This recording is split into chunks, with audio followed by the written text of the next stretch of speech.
যদি বলি একটি লটকন গাছ থেকে আপনি 1 লক্ষ টাকার অধিক লটকন 1 বছরে বিক্রি করতে পারবেন, আপনি কি বিশ্বাস করবেন?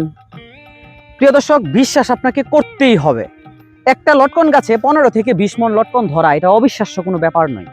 আসলেই একটি লটকন গাছে 15 থেকে 20 মণ লটকন ধরে, এবং এটার বাস্তব প্রমাণটা হচ্ছে এই ছোট্ট গাছটা।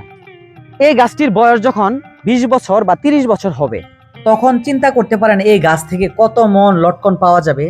তাহলে আপনার কি বিশ্বাস হয়েছে যে আসলেই একটি গাছ থেকে 1 লক্ষ টাকার অধিক পরিমাণে লটকন বিক্রি করা যায়? লটকন হচ্ছে সম্পদ। আপনার ব্যাংকের টাকা ফুরিয়ে যেতে পারে, কিন্তু আল্লাহর দেওয়া এই নেয়ামতগুলো যতদিন গাছ বেঁচে থাকে কখনোই ফুরাবে না। সুতরাং যাদের পতিত জমি রয়েছে, গাছ রোপণ করার মতন যথেষ্ট জায়গা রয়েছে, একটি হলেও আপনি লটকন গাছ রোপণ করেন। গাছের মতন গাছ যদি একটি হয় তাহলেই কিন্তু যথেষ্ট। এগুলো কিন্তু বড় হইলে বা পরিপক্ক হইলে মানে এটার কালার আসবে এবং এই সাইজগুলো কিন্তু আরো বড় হবে। তো ধারণা করেন যে এই গাছে কত মণ লটকন হতে পারে। তো আপনার যদি 100 লটকন গাছ থাকে, এভারেজে যদি একটা গাছ থেকে আপনি 5 মণ করে লটকন পান, বর্তমান বাজারে লটকনের ফার্স্ট সিজন যখন শুরু হয় তখন 4000 থেকে 5000 টাকা মণ শুরু হয়।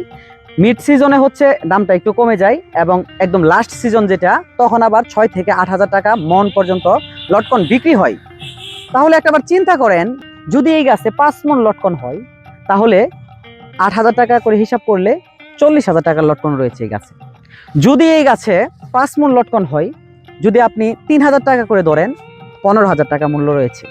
মানে কি এমন গাছ রয়েছে, একটি গাছ হতে আপনি বছরে 20 থেকে 50,000 টাকা বিক্রি করতে পারবেন? এমন কি গাছ রয়েছে? এই বাগানের প্রত্যেকটা গাছই হচ্ছে ভালো লটকন ধরেছে, এবং অনেক ভালো, ভালো না শুধু অনেক ভালো লটকন ধরেছে। এই যে দেখেন গাছের অবস্থা। তো আরেকটি গাছ দেখাই, এই যে মাশাআল্লাহ, মানে এক কথায় অসাধারণ।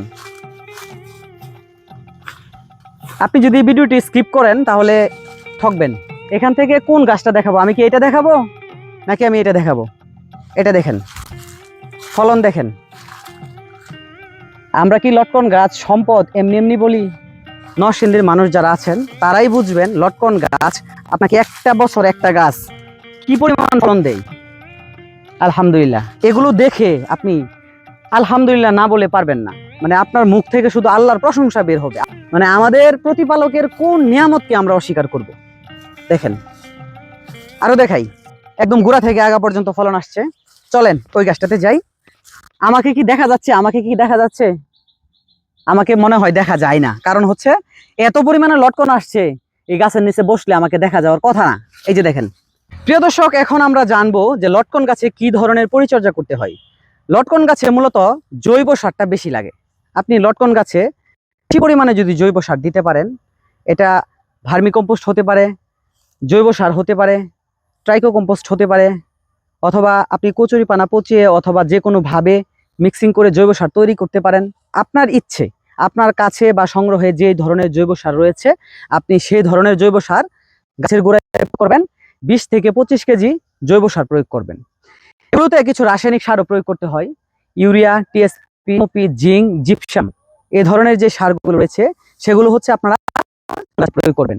এবং লটকন গাছে বছরে 2 বার খাবার প্রয়োগ করবেন, একটা হচ্ছে বর্ষার আগে আর একটা হচ্ছে বর্ষার পরে। এই গাছগুলো থেকে যখন ফল সংগ্রহ করা হবে তারপরে কিন্তু এই গাছের গোড়ায় হচ্ছে খাবার দেওয়া হবে। আপনারা দেখেন যে এই গাছটার গোড়াটা পরিষ্কার করা, অর্থাৎ এখানে হচ্ছে পরিচ্ছন্ন করে রেখেছে। কিছুদিন আগেই হচ্ছে এখানে খাবার দেওয়া হয়েছে। যখন লটকনের ফলগুলো সেট হয়েছে তখনই হচ্ছে ফলগুলো বড় হওয়ার জন্য এই বাগানে খাবার দেওয়া হয়েছে। এই যে ফলন আসছে, এটা কি এমনি এমনি চলে আসছে? আপনি যদি কিছু পেতে চান গাছকে কিছু দিতে হবে। এই গাছের গোড়াটা দেখেন, জাস্ট একটা বার দেখেন কতটা পরিষ্কার করে রেখেছে। এটার কারণ কি?